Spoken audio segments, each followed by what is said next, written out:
இன்றைய நாள் கர்த்தருடைய வார்த்தை நீதிமொழிகள் 20ஆம் அதிகாரம் 27ஆம் வசனம். மனுஷனுடைய ஆவி கர்த்தர் தந்த தீபமாயிருக்கிறது, அது உள்ளத்தில் உள்ளவைகள் எல்லாம் ஆராய்ந்து பார்க்கும். ஆம் தேவ பிள்ளைகளே, ஆண்டவர் வானத்தை பூமியும் சிருஷ்டித்து எல்லாவற்றிற்கு பின்பாக மனுஷனை படைப்பது நல்லது என்று சொல்லி தன்னுடைய சாயலாக மனுஷனை படைத்தாரு. மண்ணிலிருந்து மனுஷன் எடுக்கப்பட்டான். தேவனுடைய நாசிலிருந்து சுவாசத்தை மனுஷனுக்கு தந்தார். இப்படிதான் மனுஷன் இந்த பூமிக்குள்ள ஆண்டவர் படைத்தாரு. அந்த மனுஷன் தனியா இருக்கிறான் என்று சொல்லி அவனுடைய விழாவிலிருந்து ஏவாளை படைத்தாரு. ஆண்டவர் வைத்திருக்கிற திட்டத்துல வாழ வேண்டும் என்பதுதான் அவனுடைய உள்ளங்களை தேவன் ஆராய்ந்து பார்த்தாரு.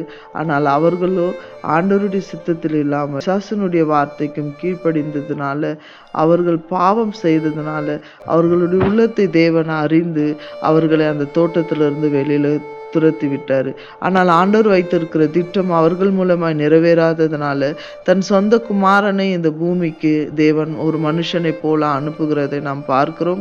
அதற்காக பரிசுத்தமுள்ள மரியாளை ஆண்டவர் தெரிந்து கொண்டு பரிசுத்த ஆவியினால மரியாளுடைய கர்ப்பத்தில் இயேசு கிறிஸ்துவை பிறக்கும்படியாய் செய்தார். ஆண்டவர் வைத்திருக்கிற நோக்கத்தை முடியும் மட்டும், ஆண்டவர் வைத்திருக்கிற திட்டம் அறியும் மட்டும் மரியாளுடைய கர்ப்பத்தில் இருக்கிற இயேசு கிறிஸ்து வளர்ந்து பிறந்து குழந்தையாய் வந்து பிதா வைத்திருக்கிற எல்லா திட்டத்தையும் அவர் செய்கிறவராயிருந்தார். ஆனால் அதை உலகம் அறிந்து கொள்ளவில்லை.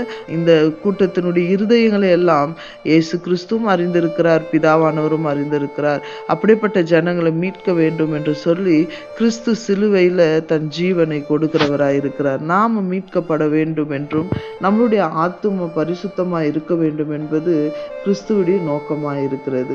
இதுல நாம் பார்க்கும்போது ஒரு இடத்துல சமாரிய பெண் வருகிறாள். அவளுடைய உள்ளத்தில் இருக்கிற பாவத்தின் காரியங்களை அவர் உணர்ந்திருக்கிறாரு.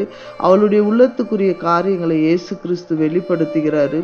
அவள் அதை அறிந்து என்னுடைய எல்லாவற்றையும் இவர் வெளிப்படுத்துகிறாரு என்று சொல்லி தன் பாவத்தை உணர்ந்து அதை விட்டு அவள் இயேசுவை குறித்து அநேகருக்கு சாட்சி சொல்லுகிற ஒரு பெண்ணாய் இருக்கிறார். தேவ பிள்ளைகளே, அவருடைய ஆயிரக்கால அரசாட்சியில நாமளும் வாழ வேண்டும் என்பது தேவனுடைய திட்டமாயிருக்கிறது.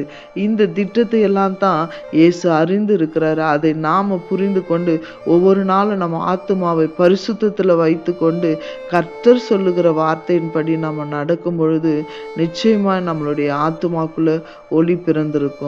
கர்த்தர் நம்மளை வெளிச்சமாய் தான் இருக்கிறாரு, நம்மளை வெளிச்சமாகத்தான் நடத்துவாரு. அநேகருக்கு நாம் வெளிச்சமாய் இருப்போமாக. God bless you. கர்த்தர் ஆசீர்வதிப்பாராக. ஆமென்.